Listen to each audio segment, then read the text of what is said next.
حلق کروانے میں بھی بعض سنتیں ہیں جس کا عام طور سے خیال نہیں رکھا جاتا، اگر ان سنتوں کو پورا کر لیں تو یہ نور علی نور ہوتا چلا جائے گا، قبولیت میں اضافہ ہوتا چلا جائے گا۔ حضرت انس بن مالک رضی اللہ عنہ فرماتے ہیں کہ جب نبی علیہ السلام نے قربانی کر لی، اس کے بعد نائی کو پہلے سر کا دایاں حصہ دیا، پہلے رائٹ سائڈ ادھر کے بال منڈوائے، اس کے بعد بائیں سائڈ کے بال منڈوائے۔ یہ سنت ہے، اس میں مشکل بھی کوئی نہیں، خرچہ بھی کوئی نہیں۔ تو قربانی کے اندر حلق کے اندر بعض سنتیں ہیں، اگر انسان اس کو پورا کر لے تو نور علی نور ہو جایا کرتا ہے۔ سب سے پہلے حلق کس کا ہوا؟ حضرت آدم علیہ السلام کا ہوا۔ جب آپ نے قربانی کر لی حج کے بعد، حضرت جبرائیل علیہ السلام نے آپ کا حلق کیا جنت کے ایک یاقوت پتھر سے، اور تو کوئی انسان اس وقت تھا نہیں مردوں میں، تو جبرائیل علیہ السلام نے حضرت آدم علیہ السلام کا حلق کیا۔ حضرت ابراہیم علیہ السلام نے جب حج کر لیا، قربانی ہو گئی، تو انہوں نے بھی حلق کروایا۔ تو یہ انبیاء کی سنت ہے، اور نبی علیہ السلام نے بھی حلق کروایا۔ آدم علیہ السلام، ابراہیم علیہ السلام، نبی علیہ السلام سب کے بارے میں آتا ہے، سب نے حلق کروایا۔ پھر نبی علیہ السلام نے حلق کروانے والوں کے لیے 3 مرتبہ مغفرت کی دعا کی، اور جو قصر کرواتے ان کے لیے صرف 1 مرتبہ دعا کی۔ اتنی جب ہم قربانی دے رہے ہیں، سب کچھ کر رہے ہیں، آنا جانا، تو اب بال کے کو کیا دیکھنا؟ بعض لوگ نہیں کرواتے اور حلق نہیں کرواتے، قصر کروا لیتے ہیں۔ جائز ہے، اجازت ہے، قرآن پاک کے اندر بھی اس کا بتایا گیا، لیکن افضل پہ ہم اگر عمل کریں تو زیادہ دعاؤں کے لینے والے بن جائیں گے۔ یہ جو انسان حلق کرواتا ہے، اس کے اوپر اس کو کیا ملتا ہے؟ فرمایا تمہارے بالوں میں سے کوئی بال نہیں گرے گا مگر یہ کہ وہ قیامت کے دن نور ہوگا۔ تو سارے بال حلق کروا دیں گے تو زیادہ نور انشاءاللہ العزیز ملے گا۔ پھر ایک جگہ نبی علیہ السلام نے بتایا کسی کے پوچھنے پہ کہ تمہارے لیے ہر بال کے بدلے جو تم بال منڈواؤ گے، حلق کرواؤ گے، ہر بال کے بدلے میں 1 نیکی ہے اور 1 گناہ معاف کیا جائے گا۔ اللہ تعالیٰ جزائے خیر دے صحابہ کرام کو۔ ایک صحابی نے پوچھ لیا، اللہ کے نبی اگر کسی کے بال جو ہیں وہ زیادہ ہوں، اس کے گناہ کم ہوں، دیکھیں اگر کسی کے 1 لاکھ بال ہیں، بالفرض 1 لاکھ نیکی مل گئی، وہ تو سمجھ میں آ گیا، لیکن 1 لاکھ گناہ بھی تو معاف ہونے، اس کے 1 لاکھ گناہ ہی نہیں ہے تو کیا ہوگا؟ نبی علیہ السلام سے پوچھا کسی کے بال زیادہ اور گناہ کم ہو تو کیا ہوگا؟ نبی علیہ السلام نے فرمایا وہ تمہارے لیے ذخیرہ بنا کر رکھ دیا جائے گا، ثواب ہی ثواب ہے، خیر ہی خیر ہے۔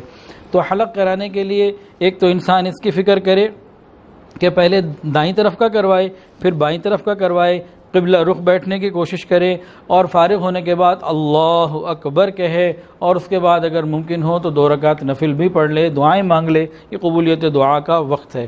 یہ تھوڑی تھوڑی سی سنتوں کو انسان جمع کرے تو نور علی نور ہوتا چلا جاتا ہے، اللہ تعالیٰ کی طرف سے رحمتیں ملتی چلی جاتی ہیں۔ قصر کا معاملہ اس طرح سے ہے کہ علماء سے وہاں پوچھ لیا جائے کہ 1 انچ کے قریب کی جگہ یا اس سے زیادہ کا جو ہوتا ہے اس کو قصر کرنا ہوتا ہے، اس کو احتیاط کے ساتھ پوچھ لیا جائے، ایسا نہ ہو کہ انسان کم کرے۔ میرے تجربے میں ایک بات آئی، وہ یہ کہ ایک صاحب یہاں سے گئے، انہوں نے قصر کروایا، عمرہ کر لیا، بال کاٹ دیے، اب دوبارہ انہوں نے ایک شوق سے عمرہ کر لیا، پھر قصر کروا لیا، اب حج کا موقع آیا تو اتنے بال تھے ہی نہیں کہ قصر ہو سکتا۔ قصر کی ایک خاص مقدار ہے، اس مقدار کو کم کرتے کرتے اتنے لمبے بال ہوں تو 2-3 دفعہ کٹے، جیسے ایک دفعہ یہاں سے مکہ مکرمہ گئے، وہاں سے مدینہ سے واپسی بھی عمرہ کیا، اب حج کے لیے جا رہے ہیں، تو قصر کے لیے اتنے لمبے بال ہونا ضروری ہے۔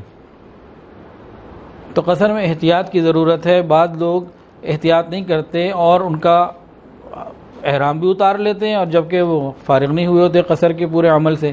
تو احتیاط اسی میں ہے کہ انسان ہر طریقے سے سر کو منڈوا لے، نعمتیں بھی زیادہ ملیں گی، صفائی اور گناہوں کی معافی بھی زیادہ ہوگی، اور نبی علیہ السلام کی 3 مرتبہ کی دعائیں ملیں گی۔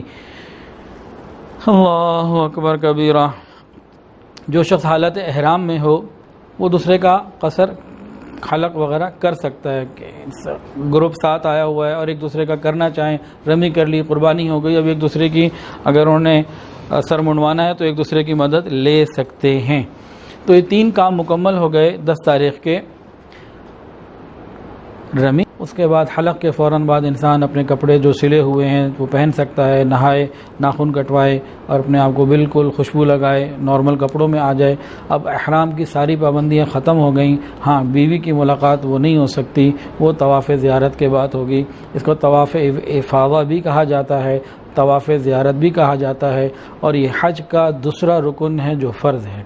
وقوف عرفہ رکن اعظم ہے، وہ فرض ہے، اور طواف زیارت یہ بھی فرض ہے۔ طواف زیارت کا جو وقت ہے وہ 10 تاریخ کی صبح طلوع آفتاب سے لے کے 12 تاریخ کی غروب تک، دن میں رات میں تمام اوقات میں کیا جا سکتا ہے، ہر طرف سے اجازت ہے۔ وہ جو 3 چیزوں کی ترتیب واجب ہے ان کے درمیان بھی ہو سکتا ہے، ان کے بعد بھی ہو سکتا ہے، لیکن عام طور سے اکثر لوگ پہلے ان چیزوں سے فارغ ہونے کے بعد ہی کرتے ہیں۔ ایک عجیب تجربہ اور مشاہدہ رہا حضرت جی دامت برکاتہم کی معیت میں کہ 11 ذوالحجہ کو جو 9 سے لے کے 11 بجے تک کا وقت ہوتا ہے، اس میں طواف زیارت نیچے مطاف میں بہت ہلکا ہوتا ہے۔ وجہ کیا ہے اللہ بہتر جانے، لیکن مشاہدے میں یہ کافی عرصے سے حضرت فرماتے ہیں کہ حضرت جی کے مشاہدے میں آتی رہی، اور خود مجھے بھی حضرت کی معیت میں اس میں نیچے مطاف میں 25 منٹ میں طواف زیارت کرنے کا موقع ملا۔ حالانکہ انسان حیران ہوتا ہے کہ وہ تو اوپر تک ہر جگہ بھری ہوتی ہے، لیکن یہ ایک موقع ہے۔ تاہم یہ کوئی ضروری نہیں، ہر آدمی اپنے گروپ کو دیکھے اور اپنے مشوروں کو دیکھے، اپنی آسانی کو دیکھتے ہوئے اپنے اعمال کو کرے۔ تو طواف زیارت یہ حج کا رکن اعظم ہے اور یہ فرض ہے۔ مردوں نے تو اس میں کرنا ہی ہے، عورتیں جو پاک ہیں وہ بھی کر لیں گی، لیکن اگر کوئی عورت ایسی ہے کہ نماز ان دنوں میں نہیں پڑھنی تو طواف زیارت کو ان دنوں میں نہ کرے گی بلکہ انتظار کرے گی، جیسے ہی غسل ہو جائے تو اس کے بعد طواف زیارت کرے گی۔ طواف زیارت کرنے کے بعد میاں بیوی کا آپس میں ملنا یہ بالکل حلال ہو جاتا ہے۔ یہ جب انسان کر لیتا ہے تو طواف زیارت کے بعد سعی بھی ہے۔ عام طور سے جو لوگ ہوتے ہیں حج تمتع کرنے والے وہ طواف زیارت کرتے ہیں، اس کے بعد سعی بھی کرتے ہیں۔ سعی انہی عام کپڑوں میں ہوتی ہے۔ ایک اصول یاد رکھیے کہ جس طواف کے بعد سعی کرنی ہو اس طواف کے پہلے 3 چکروں میں رمل کرنا جو ہے یہ سنت ہے۔ جس طواف کے بعد سعی کرنی ہو اس کے پہلے 3 چکروں میں رمل کرنا، اکڑ کے چلنا، یہ سنت ہے۔ اور جس طواف کے بعد سعی نہیں اس کے بعد اس میں رمل بھی نہیں۔ تو یہ ایک اصول ہے، یاد رہے تو آسانی ہو جاتی ہے۔ طواف زیارت مکمل کرنے کے بعد نبی علیہ الصلوۃ والسلام نے آب زمزم بھی پیا اور اس کے بعد نماز بھی ادا کی 2 رکعت واجب الطواف۔ وآخر دعوانا ان الحمد للہ رب العالمین۔